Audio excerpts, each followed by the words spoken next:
Daouda Faye Vava devant le grand jury. Daouda Faye Vava, ancien ministre des Sports, ancien vice-président du Sénat et ancien maire de Kaolack. Ce dimanche, Antoine Diouf aux commandes.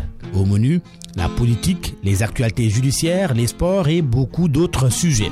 Grand jury RFM, le hashtag pour participer à l'émission. Le grand jury, Daouda Faye Vava, Antoine Diouf. Dimanche, 11h-12h sur Radio Futur Média.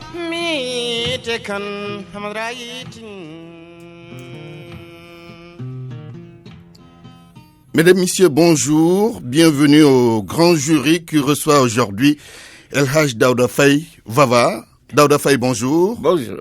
Notre invité donc est El Hadj Daouda Faye, ancien ministre des Sports, ancien vice-président du Sénat, ancien maire de Kaolack, maire honoraire de Kaolack toujours, ancien juge titulaire à la Haute Cour de justice, ancien président commission DH-ACP-UE. Écrivain et analyste politique, auteur de 2 ouvrages. Le premier, Rôle de la diplomatie dans le règlement des conflits en Afrique. Le deuxième, quel est le meilleur système de gouvernement pour l'Afrique? Vous êtes également le président du mouvement Agir pour ne pas subir. L'émission Le Grand Jury est en direct et vous pouvez la suivre via nos applications mobiles RFM Sénégal et GFM et vous. Vous pouvez y participer en direct sur les réseaux sociaux avec le hashtag Grand Jury RFM. Au cours de cette émission donc, nous aborderons beaucoup de questions d'actualité politique et judiciaire. Il y aura aussi au menu du sport, un domaine que vous connaissez, El Hadj Daouda Faye, très bien même, le football particulièrement. Daouda Faye, vous êtes un acteur politique averti et même aguerri, mais qu'on entend maintenant très occasionnellement sur les débats politiques et sportifs. Première question, quand vous regardez aujourd'hui tout ce qu'il y a comme bouillonnement et agitation dans le paysage politique, qu'est-ce que vous avez envie de dire? Signe de vitalité démocratique ou bien vous direz, faisons attention, il y a des dérives à éviter? Je vous remercie. Je pense qu'il est plus sage de recommander le calme, la sérénité, parce que il s'agit simplement d'aller vers une compétition politique. Oui. Et ce n'est pas la guerre, ce n'est pas une bagarre. C'est des Sénégalais entre frères. Oui. Et chacun, de son côté, essaie de gagner, d'être parmi les représentants du peuple. Je pense qu'il n'y a pas de place pour la bagarre. Oui, vous parlez comme les politiques, comme le khalife général des Tidjanes, comme l'archevêque de Dakar. Mais aussi en politique, il y a la contradiction qu'il faut accepter. Ah, mais elle est même obligatoire. Parce que s'il n'y a pas la contradiction, je crois qu'on ne peut pas avancer. Comme disait l'autre, de la discussion jaillit la lumière. Mais c'est la nature des hommes. La nature des contradictions. Voilà, la contradiction. Une violence verbale, quelque part, et peut-être même physique. Physique, violence. Il y a les violences verbales, il y a les violences physiques qui sont regrettables. Hein. Je crois que moi, je suis pas pour. La violence, c'est les arguments des faibles et des incapables. Je pense qu'il faut revenir sur terre et considérer que le peuple qui est souverain mérite d'être respecté. Et quand on demande le suffrage au peuple, il faut lui donner une bonne image. L'image de modèle. Un député doit être un modèle. Un président de la République doit être un modèle. En d'autres termes, les arguments doivent être plutôt programmatiques. Programmatique et travailler avec la tête. Et ensuite, pas avec les bras. Faire en sorte que le citoyen puisse lire à travers votre action ce que vous êtes capable de faire pour lui. On vous entend très peu depuis quelque temps. Quelle est la raison de votre silence? Vous parlez occasionnellement, je l'ai dit au début de mon propos. Oui. Non, vous allez rire parce que je suis parti 5 mois de vacances. 5 mois de vacances pour un acteur politique. C'est pas un peu beaucoup, comme disent nos cousins ivoiriens. C'est vrai, c'est un peu beaucoup, mais j'en ai profité pour écrire mes mémoires. Oui, vous êtes en train d'écrire vos mémoires. Voilà, je suis en train d'écrire mes mémoires parce que j'ai déjà écrit 2 ouvrages à la suite des recherches que j'ai faites à 68 ans à l'université. Oui. Votre mémoire de master 2 à 68 ans, oui. De recherche, un master 2 privé. Oui. Alors donc, j'ai dit, je vais commencer, j'ai terminé d'ailleurs ces mémoires, mais je pense que je les publierai plus tard parce que j'ai un autre en chantier. Quand est-ce que vous allez les chantier. publier, ces mémoires? Bon, à la fin, normalement. Mais en terminant ces mémoires, je me suis rendu compte que j'avais pas assez écrit et qu'il fallait que j'écrive encore autre chose. Vous n'avez pas assez écrit par rapport à votre vécu ou bien vous avez estimé que vous avez peu écrit en termes de volume? Oui, par rapport à l'évolution du monde en général. Aujourd'hui, il y a de la place pour beaucoup de choses en ce qui concerne ce que j'appellerais le nouvel ordre mondial. Le monde est en train de bouger dans tous les continents, sauf en Afrique. L'Afrique attend sagement qu'on lui dise, voilà votre place. L'Afrique est en retard. Elle n'a même pas pris le départ. Elle n'a pas pris le départ et les gens sont en train d'arriver. La mutation est en train de s'opérer partout. Et quel est le problème réel? Le problème réel, c'est qu'ils ne prennent pas le temps de réfléchir. Avec tout ce que nous avons comme intellectuels. Ah, c'est ça. De qualité même. C'est ça le mal. Je dis, si on n'arrive pas à faire de véritables réformes pour les générations futures, alors que nous avons des intellectuels un peu partout, c'est pas seulement des universitaires, mais des gens qui ont une certaine expérience de la vie, des affaires, de la gestion des hommes, etc. Et il y a des choses qui sont encore dans la Constitution. Je suis désolé, qui ne devraient pas y être. Je citerai deux exemples. C'est la disposition qui dit qu'un député qui quitte son parti perd son mandat, alors que le parti ne lui a pas donné le mandat. C'est le peuple qui lui a donné le mandat. D'autant qu'on dit le député du peuple. On dit le député du peuple. C'est quelque chose qui est un peu contestable. Parce qu'ils ne sont pas tous élus par le peuple. Vous avez 90 députés qui sont élus par leur département. Pas pour les autres. On aurait pu appeler notre assemblée une chambre de représentants. Parce que il y a des élus qui ne représentent que leur département. Vous voyez? Bon, mais c'est comme ça, ils ont accepté. Mais il appartient aux intellectuels, enfin, de prendre les dispositions de la Constitution, d'enlever tout ça, les députés qui sont partis comme si... Parce que quand un député est élu, pour être candidat d'abord, on met les dossiers comprennent que des informations concernant le candidat. Une fois élu, on publie les résultats en disant sont élus. Et là, Daouda Faye, Antoine Ndouf, etc., etc. Pourquoi on prend une disposition qui peut les priver de cette... Mais justement, quelque part, est-ce que ce n'est pas pour décourager la transhumance politique? Ça, c'est autre chose. Ils n'ont qu'à le régler dans le parti politique, mais pas dans la Constitution. Un député est élu, le peuple a choisi, celui-là doit faire son travail sans aucune considération politique. La deuxième chose qui figure dans la Constitution et qui ne devrait pas y figurer, c'est quoi? C'est... je sais que mes amis, les femmes, vont me taper dessus. C'est la parité, j'imagine. C'est la parité. La parité. La parité, pour moi, je l'ai combattu. Au moment de discuter de ça, j'ai dit, on n'a pas besoin de ça. Pourquoi? Parce que le fait de dire qu'on cherche l'équité, ce n'est pas ça. L'équité, ce n'est pas donner la même chose à tout le monde. L'équité, c'est donner à tout le monde selon le mérite de chacun.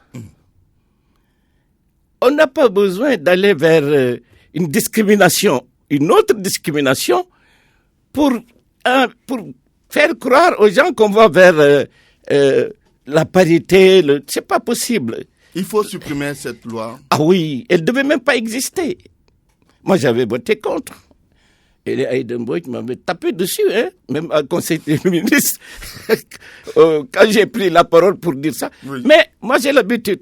Je dis ce que je pense et j'oublie. Je n'ai pas de rétroviseur, je n'ai qu'un pare-brise. Je regarde devant. Ce qui passe, ça ne m'intéresse plus. Alors, cette émission est suivie par les auditeurs. Certains vous posent même des questions. Edouard Diatta, au regard de la situation politique sénégalaise, nous remarquons partout des tensions, tant du côté de l'opposition que du pouvoir, voire spirituel. Quelle solution face à toutes ces tensions? C'est la question d'Edouard Diatta. Oui, la solution, c'est que les hommes politiques prennent de la hauteur. Et que tous les différends se règlent pacifiquement dans le dialogue. Il faut discuter avec les gens, même à la maison. On est quand même en train de dialoguer avec le dialogue national lancé le 28 mai dernier. Vous n'êtes pas mais on l'a annoncé, mais on n'a pas dialogué. Vous n'avez pas senti que l'opposition et le pouvoir se sont retrouvés autour d'une commission, disons l'audit du fichier électoral, entre autres? Ah non, ça c'est un dialogue de politique politicienne, ça. Il y a aussi le dialogue au plan social, au plan éducationnel. À aucun moment, on a parlé du peuple. On a parlé des modèles d'élection, comment peut y aller, l'âge de celui qui doit être candidat, etc. Tout ça, ça concerne le code électoral. Il a exclu le peuple dans ce dialogue. Voilà. Alors, le dialogue doit être axé sur l'essentiel. C'est-à-dire... L'essentiel comme quoi? Le président Macky Sall avait demandé à M. Mokhtar Mbao et autres de lui proposer une proposition de réforme des institutions. Avec la CNRI. Voilà. Alors, moi, je suis désolé. Le président savait très bien que s'il confie le projet de réforme des institutions à des personnes, d'éminentes personnes qui avaient déjà réfléchi et qui ont produit quelque chose dans le cadre des assises nationales, ils vont lui donner la même chose. Et c'est ce qu'ils ont fait. Exactement la même chose. Presque. Et pourtant, le président de la République n'a pas pris, disons, assez de propositions faites par la CNRI. Oui, parce qu'en fait, pour moi, ce n'est pas une réforme des institutions. C'était quoi alors? C'est des propositions de changer des choses qu'il croit encore être prioritaires. Pour moi, les institutions, c'est l'exécutif, le législatif, le judiciaire. Ces institutions-là, pour les réformer, il faut partir de l'existant. Qu'est-ce qui existe au niveau de l'exécutif? Les pouvoirs du président.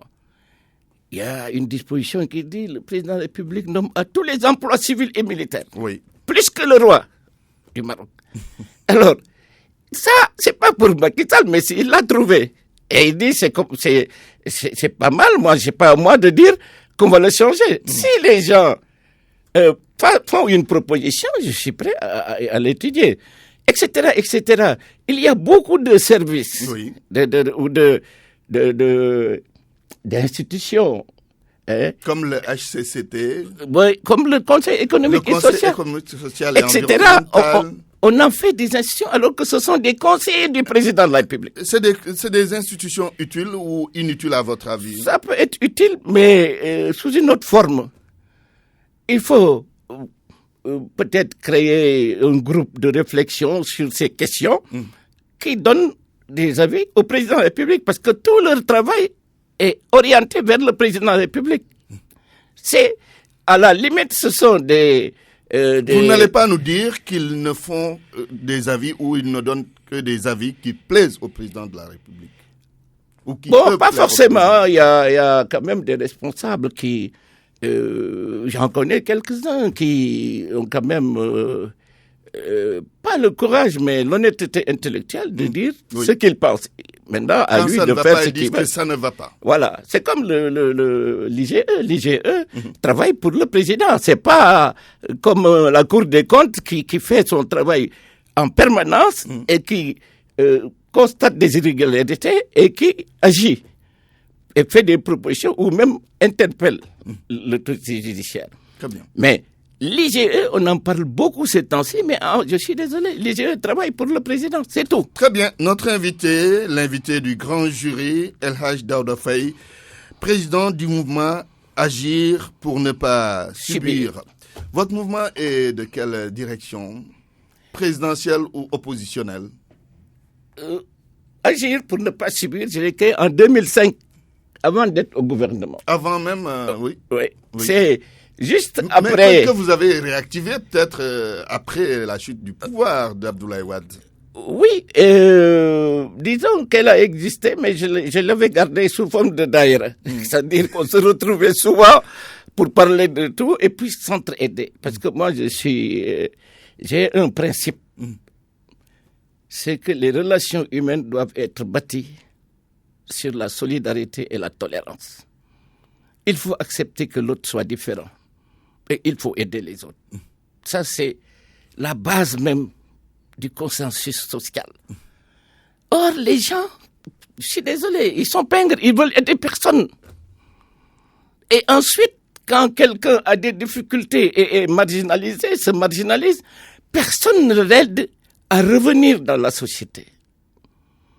Alors, donc, moi, j'ai créé ce mouvement par réaction à ce qui m'était arrivé à la mairie. C'est-à-dire à la mairie de Kaolack. De Kaolack. Oui.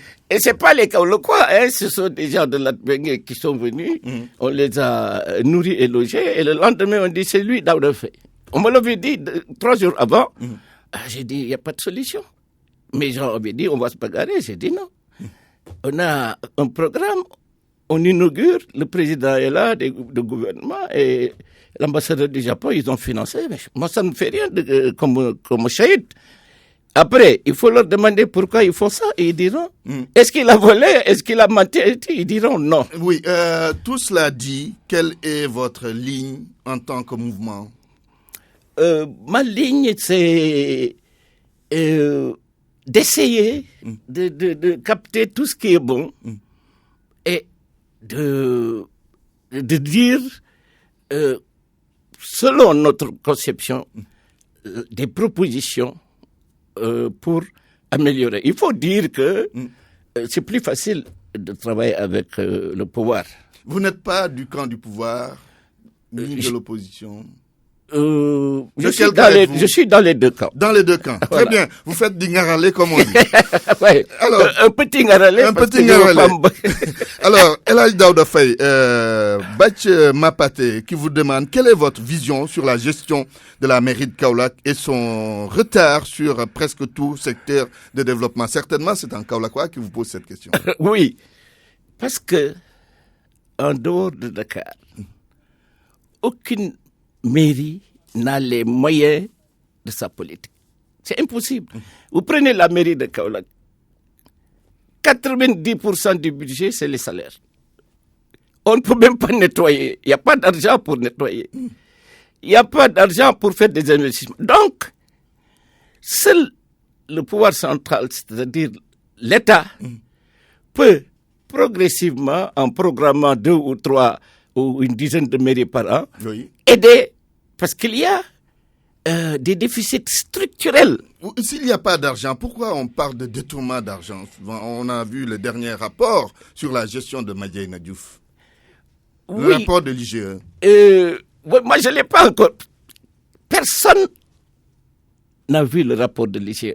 Parce que ce rapport, même pas le procureur, ce rapport, il est destiné au président de la République, qui en garde la confidentialité jusqu'à ce qu'il décide de la publication. Sauf qu'il y a quelques bribes d'informations dans la presse. Voilà, mais bon, vous savez, les gens ils disent ce qu'ils pensent. La presse n'a pas le rapport.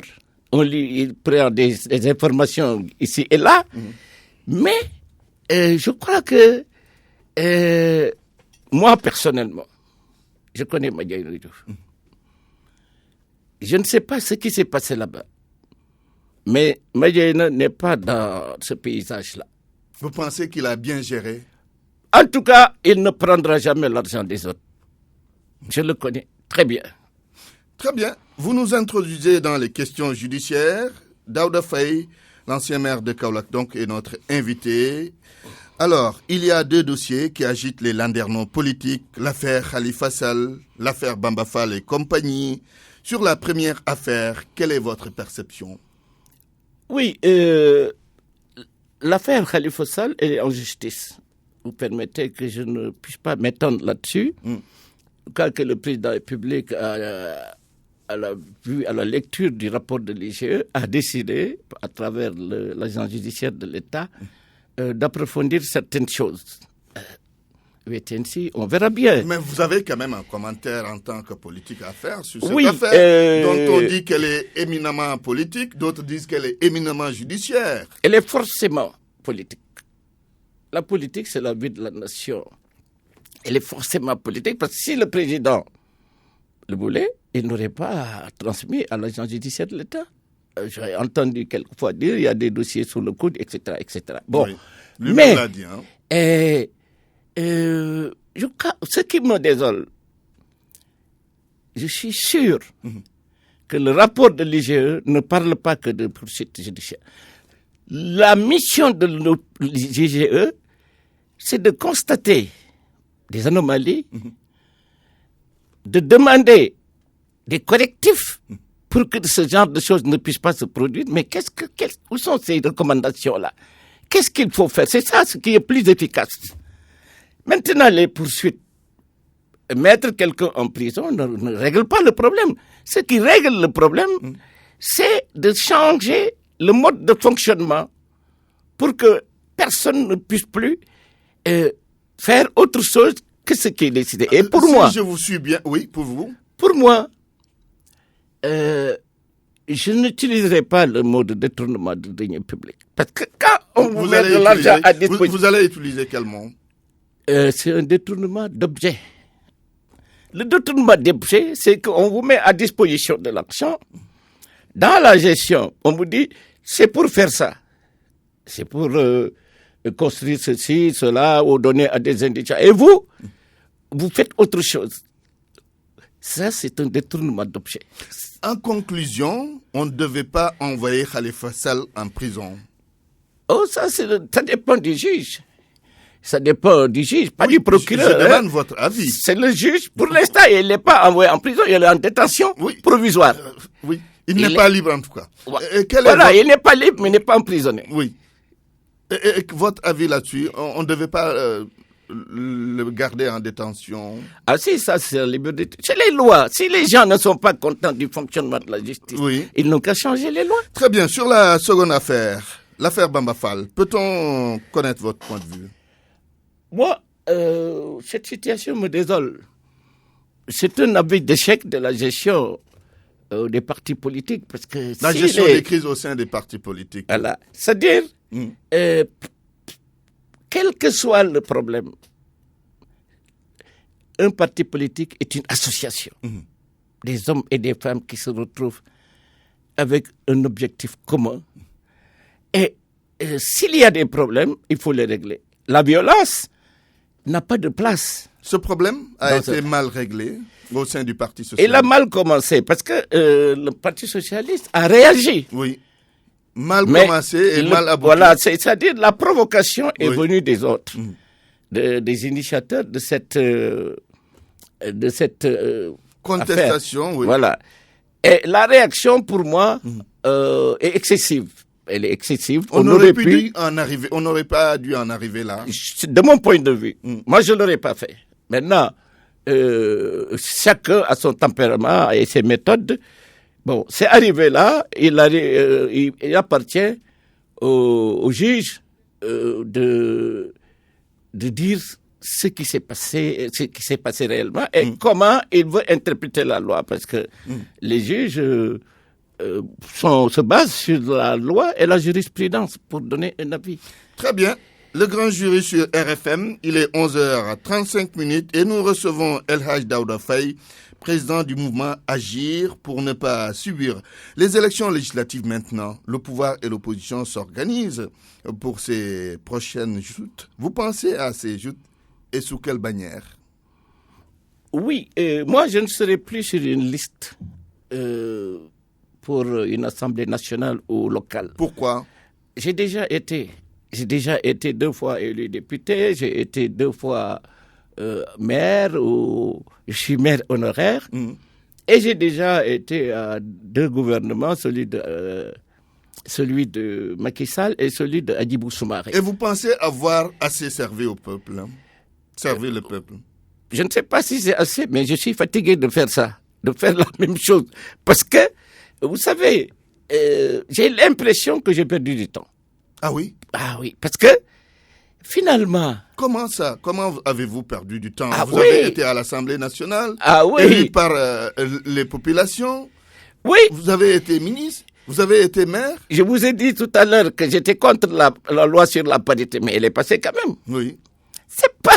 C'est une affaire de clan. Quand le pouvoir est là, et quand le pouvoir a sa majorité, quelle que soit votre position, la loi passe. Il n'y a pas de problème. Donc, moi, je me suis rendu compte que j'ai été un ouvrier électoral.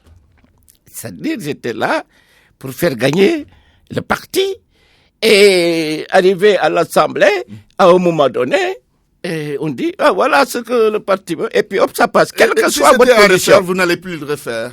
Ah oui, c'est pourquoi je ne le ferai plus. Je ne peux plus le faire. Même en tant que ministre. Mais les initiatives sont presque nulles. Quand j'avais retiré la délégation de pouvoir à la fédération, le président m'a demandé de rendre la délégation.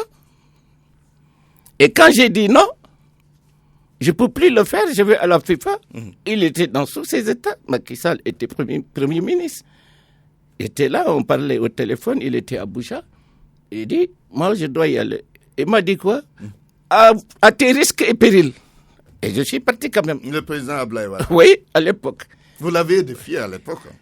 Non, pas défié. Non, à un moment donné, il n'y a pas de défiance.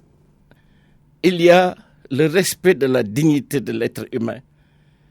La dignité de l'être humain, c'est d'avoir le courage de son opinion. Qu'est-ce qu'on risque? Même si c'est au prix d'une vie, il faut aller selon ses convictions. Et heureusement, ça s'est bien passé pour moi. Et après, il a reconnu, c'est quand même, il faut lui rendre hommage, c'est un homme très démocrate. Il discute comme ça, il dit, mais au bout du compte, si tu as raison, il te dit, tu as raison. Il reconnaît ses erreurs. Ah oui. En tout cas, il reconnaît le droit des autres à l'initiative. Mais il ne te laisse pas faire ça. Il faut avoir le courage de le faire. Il faut le lui imposer. Voilà. Je vais vous citer un seul exemple. Allez-y. Confidence du Conseil des ministres. À un moment donné, on avait dit, je crois, la tomate, il faut arrêter les importations ou de tomates, etc. Et Hadjibou Soumaré, ministre du budget, a dit, on ne peut pas le faire, nous avons signé des accords, etc. Elle dit, voilà, je vous dis qu'on le fait. Hadjibou a dit, non, je ne peux pas le faire. Il était ministre du budget.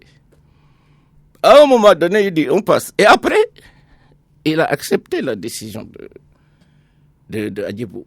Et on a trouvé un arrangement parce que dans les dispositions des accords, il y a possibilité quand même de suspendre, pas arrêter provisoirement les importations d'un produit. Alors donc, plusieurs fois des gens lui disaient ça, et même avec le Premier ministre, j'étais très proche de lui dans la gestion des affaires, parce qu'il me disait, moi, le sport, allez-y, c'est pourquoi d'ailleurs j'ai été reconduit pour essayer de faire quelque chose que je n'ai jamais pu faire, parce que le mouvement associatif est très, très difficile. Très bien, nous reviendrons sur les questions des sports. On poursuit avec la politique. Une cohabitation en 2017, est-ce dans l'ordre du possible? Autrement dit, l'opposition a-t-elle les moyens de sortir victorieuse de ces législatives de juillet 2017, à votre avis? Pour moi, tout est possible. Il suffit que si l'opposition réussit à avoir un nombre de députés supérieur à celui de la mouvance présidentielle, alors bonjour la cohabitation, mais ce sera Elle n'est un désordre. Un désordre. Ouais. Pourquoi vous parlez de désordre? Parce que vous avez deux pouvoirs qui vont diriger le pays. Et ça, vous avez l'exécutif et le législatif qui vont très souvent s'affronter. Et c'est pas souhaitable pour une démocratie. Est-ce que c'est possible? C'est possible, ça dépend des électeurs. Justement, le président Macky Sall dit que il n'y pense pas parce que le peuple sénégalais ne va pas prendre une telle décision, parce qu'il connaît l'importance d'une stabilité dans un pays. Mais vous avez le même avis que lui? C'est pas étonnant qu'il pense comme ça. Lui, il est bien dans cette situation-là. Et il sait que ce sera plus difficile si il n'a pas la majorité à l'Assemblée. Ce sera plus difficile. Et ils ont des pouvoirs, hein? C'est-à-dire, avec une éventuelle cohabitation, le président de la République peut dissoudre l'Assemblée, qui a 2 ans, après 2 ans d'existence. Exact. Et l'Assemblée peut faire une motion de censure contre le Premier ministre, pas le président. C'est pourquoi je dis, nous y reviendrons ultérieurement dans le cadre d'une émission beaucoup plus élargie. Tout à fait. Le système de gouvernement actuel, qui ressemble beaucoup à celui de la France, n'est pas bon. Pour La France qui a connu une cohabitation dans les années 80, oui. avec tout ce qu'il y avait comme instabilité. Certains ont même dit que c'était profitable à la France. Oui, eux, ils peuvent se permettre le luxe de freiner leur allure et d'aller en marchant. Nous, on n'a pas le temps. Nous avons tout à faire dans ce pays. Alors si, en plus, nous devons, nous permettons d'avoir un système de gouvernement qui ne peut pas aller à la vitesse du monde, alors ce serait dommage pour nous. Très bien. Une liste unique, est-ce une chimère, liste unique de l'opposition, ou bien réalisable? Moi, pour moi, non, c'est pas possible. C'est Vous pas avez possible. vu déjà. C'est pas possible. Pourquoi c'est pas possible? Mais parce une liste que pour l'opposition. ici, les gens, chacun dit mon parti. Tu les entends jamais dire le parti ou notre parti. Ils connaissent pas ces mots-là. Et quand on a écouté les différents leaders, ou disons les différents partis politiques, ils parlent tous de cela. Ah, ils sont obligés. Abdoulaye Wade, les partis Réumi, et puis d'autres partis qui parlent de liste unique. Personne n'ose dire non à une proposition comme ça, parce que c'est les populations qui vont vous sanctionner. Tout le monde dit oui. Sans conviction. Ta conviction, la conviction, c'est que, à condition que j'ai une bonne part du gâteau, sinon je ne viens pas. Abdoulaye Wade a lancé, le président Wade a lancé cet appel, mais vous avez vu qu'il a oublié des gens de l'opposition. Hein? Il a pris son opposition, ce qu'il considère comme des amis dans l'opposition, et les Abdoulaye, les etc. et autres, Sonko, etc. Ils n'en parlent même pas. Oui, est-ce que le pouvoir Macky Sall a des atouts face à l'opposition par rapport à ces législatives? Ah, il a tout. En tout cas, il a tous les leviers. Il a tous les leviers pour arriver à avoir une majorité. Mais je pense que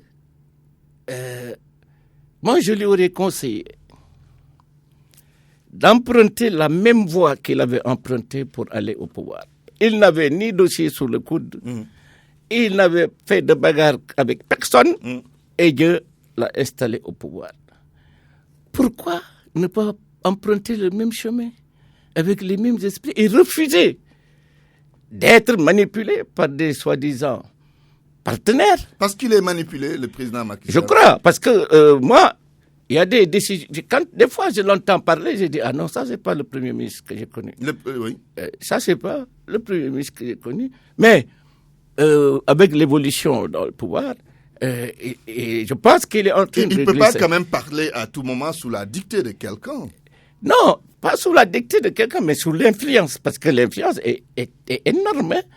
C'est un président de la République, il est craint. Mais il est très vulnérable parce que les gens, il suffit qu'ils vous disent « Ah, On lui dit ce qu'il veut entendre, c'est ce qu'on dit souvent. Voilà. On lui dit que ce qu'il veut entendre. Ce qu'il veut entendre ou ce que vous voulez qu'il fasse. Il y a des gens qui vont dire Vava, il ne faut jamais le recevoir, hein, parce qu'il est avec Idrissa, il est avec ceci. Uniquement pour qu'il ne parle pas à ces gens-là. Et il ne vous a jamais reçu? Non, je n'ai jamais demandé, parce que je remercie Dieu de ne pas avoir besoin de ça. Si j'ai besoin, je vais lui demander. Si lui a besoin, il va me demander de venir. Oui, Macky Sall pour l'instant, ça marche bien. Il a bouclé ses 5 ans de gouvernance le 25 mars dernier. Est-ce qu'il a bien travaillé ou pas? Là, je suis contre la presse. Pourquoi contre la presse? Parce que vous êtes en train de parler du bilan de 5 ans. Oui. Mais il est élu pour 7 ans. Tout le monde ça, c'est la question fondamentale, c'est 7 ans. C'est un bilan à mi-parcours. Ah, voilà. Bilan à vous mi-parcours. ajoutez ça, je vous parle, parce que je vous réponds. Que vous dites bilan à mi-parcours. Oui. Alors, le bilan à mi-parcours, il n'est pas si mal que ça. Honnêtement, je ne lui fais pas un clin d'œil, parce que je ne sais pas. Oui, prenons secteur par secteur. Au plan social, rapidement. Le social. Oui. Le bilan de Macky Sall. Oui. Le premier bilan social que j'ai envie de dire, c'est le fait de ne pas remettre en cause les acquis sociaux que Wade avait mis. Le plan Sésame, beaucoup de choses, il n'a pas remis en cause. Il a continué en essayant d'améliorer.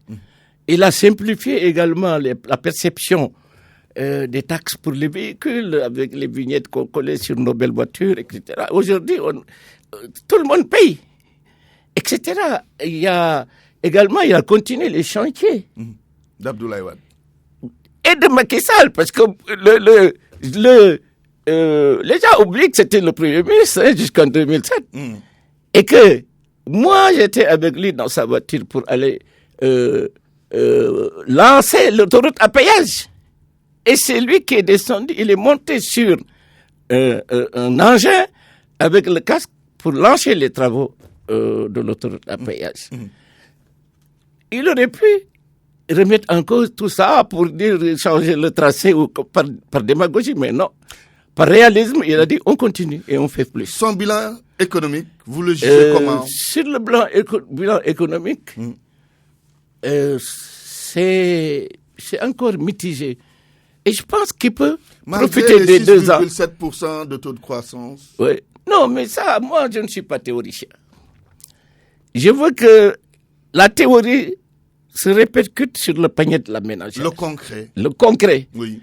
Moi, Dieu m'a donné les moyens peut-être de subvenir encore à mes besoins, mais j'ai beaucoup de parents et d'amis qui n'ont pas cette chance-là. Et je les entends, je les écoute, je dis, ils se plaignent tout le temps, et même chez moi, et ma famille, mes épouses me disent, il faut augmenter la dépense, la vie est chère, etc., etc. Bon. Donc, je pense qu'il faut qu'ils réfléchissent. Qu'ils redeviennent Macky Sall Premier ministre 3 mois seulement. Bilan au plan judiciaire et diplomatique. Pour moi, au plan diplomatique, je crois que ça va. Parce que les autres pays se sont réveillés et puis le leadership du Sénégal est contesté. Moi, quand j'étais président délégué aux ACP, j'étais président de la commission interparlementaire ACP-UE, président de la commission des droits de l'homme. Oui. Un pays est venu dire, ça suffit le Sénégal, un pays très voisin. Ah oui. Et il y avait beaucoup de pays voisins qui ont lutté pour mon départ. C'est ce qui s'est passé à peu près avec l'élection du président de la commission de l'Union africaine avec la candidature du professeur Abdoulaye Bathily. Oui. À peu près. En fait, le résultat est à peu près. Mais moi, c'est pas le même résultat parce qu'ils étaient obligés de me remettre à la fin parce que quand on est allé en réunion avec l'Union européenne, ils avaient proposé un candidat d'un autre pays qui était épinglé d'ailleurs par mon rapport. Oui. Ils ont dit non, l'Union européenne a dit nous préférons garder le Sénégal. Ils ont fait un bon travail. Et nous sommes retournés aux ACP et les gens ont dit, bon, alors il faut remettre Faye. Et vous avez été remis comme ça. Voilà. J'ai été remis 2 mois après, j'ai dit, je ne peux plus faire ça, et puis j'ai arrêté. Très bien. Nous allons boucler le chapitre politique. La crise au Parti démocratique sénégalais, votre toute dernière formation avec l'exclusion de 2 figures comme Pape Samba Mboup et Farba Senghor. Est-ce que cela signifie que le PDS est en train de se réduire comme peau de chagrin, comme une peau de chagrin? Oui, je dois préciser que je suis encore au PDS. Ah oui. Je n'ai pas démissionné. Oui. Je n'ai pas été exclu. Mais j'ai suspendu mes activités pour privilégier les activités de mon mouvement. Aujourd'hui, il y a une crise. Pourquoi? Parce que il y a une présence virtuelle du patron du parti, c'est-à-dire Abdoulaye Wade. Oui. Une présence virtuelle de son épousante, des 2 Wade. Karim et son père, qui ne sont pas là pour parler du parti. On ne sait pas. Il y a Omar Sarr qui a été désigné. Oui. Et il y a des contestations. Vous avez vu les Aïdembouch, comment dirais-je, Habib Sy, qui a etc. son mouvement, Ouais. vous-même, oui. Et beaucoup d'autres. Aliou Sow, etc., etc. Qui a créé carrément son parti. Oui. Modou Diagne Fada exclu. Voilà, mais je peux vous dire, toutes ces personnes qui sont des pionniers d'ailleurs du Parti démocratique sénégalais, s'il y a une organisation et une démocratisation du système de fonctionnement, et d'élection du président qui va remplacer Wade, ils vont tous revenir. Parce qu'ils ont besoin d'être dans un cadre. Dans un appareil voilà. fort. Oui, pourquoi pas tendre la main à un autre libéral qui est au pouvoir aujourd'hui. Très bien. Alors, nous avons juste quelques 7 minutes avant de boucler cette émission. Nous allons aborder les sujets sport. Vous êtes ancien ministre des Sports. Vous avez eu à diriger le comité d'organisation Sénégal 92, c'était la fameuse Coupe d'Afrique de football au Sénégal. Alors, Daouda Faye, est-ce que le foot sénégalais va bien, à votre avis? Équipe nationale championnat? Oui, le championnat va beaucoup mieux. Parce que quand même, toutes les compétitions sont organisées. Et c'est ça. Il y a une dizaine d'années, ce n'était pas faisable. On n'avait pas cet avantage-là. Deuxièmement, le Sénégal a les meilleurs joueurs en Afrique. Les meilleurs joueurs en Afrique. Avant le début de la compétition, j'ai assisté à un plateau sur la CAN. Oui. Unanimement, les gens avaient dit, ça vraiment, c'est la Coupe du Sénégal. Et je me rappelle, il y a Diawara qui a dit, attention, parce que nous, de notre temps aussi, chaque fois, on disait c'est nous, et finalement, c'est pas nous. On ne sait pas ce qui arrive. Maintenant, ce qu'il faut faire, c'est consolider, parce qu'il y a de l'argent maintenant, et on ne peut pas dire l'État n'a pas donné, ou ceci, la FIFA a donné, ou n'a pas donné. Bon, il faut s'organiser mieux. C'est un problème d'organisation. Je crois.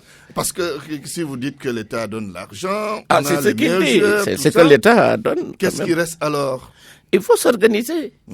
Il faut qu'on accepte de faire l'autocritique. C'est-à-dire, après une compétition, Antoine, la moindre des choses, c'est de faire un bilan et puis de dire aux gens, voilà ce qui s'est passé. Situer les responsabilités et dire qu'on va corriger ceci ou cela. Oui, la politique sportive actuelle, comment vous la jugez avec tout ce qui a été annoncé comme réalisation au plan infrastructurel? Oui, je crois que c'est très bien, sauf l'arène. Vous êtes contre l'arène nationale? Non, oui. C'est du gâchis pour moi. Pourquoi une arène nationale à Dakar? Pourquoi pas à Fatick, à Kaolack, à Ziguinchor, etc. C'est une injustice. Et les arènes ont existé avant. Pourquoi ces arènes ont disparu? Il y a l'arène Émile Badiane, Arène de face, Adrien Senghor. Les gens ont lâché ça pour aller dans les stades. Ça veut dire quoi? Que les stades, c'est la modernisation des arènes. Qu'est-ce qu'il faut pour une arène? Des gradins pour les spectateurs et l'aire de jeu pour les lutteurs. Mais ça existe dans tous les terrains du Sénégal. On n'a pas besoin de dépenser des milliards comme ça. Il faut utiliser cet argent pour moi. J'aurais proposé qu'on l'utilise pour organiser un championnat national des jeunes lutteurs pour que tous les lutteurs aient leur combat chaque année. Sous forme de championnat, comme les équipes, les écuries se rencontrent, etc. Et puis, on met l'argent. On n'attend pas les promoteurs. Ça, c'est une réforme du CNG qu'il faut faire. Avec l'existence, il n'en a pas marre d'être là depuis 30 ans ou 20 ans. Mais, je pense, tout est réflexion. Moi, toutes mes idées se résument à la réflexion. Il faut que les gens réfléchissent et discutent, dialoguent. Très bien. Alors, nous allons parler de l'international. Question de 2 auditeurs. Pindiaye, quelles sont les chances du Sénégal pour l'organisation de la CAN en 2021 ou 2023? Cheikh Mbacké Ndiaye, une Coupe du Monde à 48 équipes. Est-ce que cela ne tuerait pas le football? Vous avez sans doute compris le sens de sa question. Réponse à ces 2 questions. Oui, je commencerai par la deuxième. Oui. L'évolution du nombre ne pourra jamais tuer le football. C'est une occasion d'élargir le champ de cette compétition internationale qui donne envie à toutes les équipes du monde. Je crois que c'est une forme de démocratisation élargie du football. Maintenant, la première question... Quelles sont les chances du Sénégal pour l'organisation de la CAN 2021 ou 2023? Mais il faut faire les infrastructures. On n'a pas encore les infrastructures pour ça. On est en train de les réaliser, non? Mais en train. On se retrouvera après et on en discutera. Vous n'êtes pas optimiste par rapport à la réalisation des infrastructures? Je pense qu'il faut arrêter l'arène et mettre l'accent dans les autres infrastructures existantes, améliorées, dans les régions, Ziguinchor, Kaolack, Saint-Louis, etc. Et une fois qu'on aura ces infrastructures, parce que, écoutez, on ne va pas nous donner l'organisation si on n'a pas les infrastructures, pour les compétitions et pour les terrains d'entraînement. Ça dépend de nous. Très bien. Il faut, à mon avis, dès maintenant, créer une structure chargé de la réforme, de la modernisation des infrastructures sportives du pays. À partir de ce moment, il est possible de prétendre à organisation.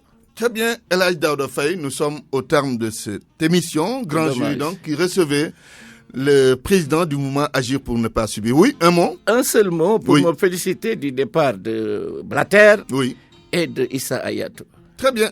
Merci. C'était donc El Hadj Daouda Faye, ancien ministre des Sports, ancien maire de Kaolack. Grand jury présenté aujourd'hui par Antoine Diouf et réalisé par El Hadj Daouda Diouf. À la technique, Vincent Mamadou Diop, digital manager Maguette Koulibaly. Dans quelques instants, le journal de midi présenté par Barthélémy Ngom. Bon dimanche à toutes et à tous.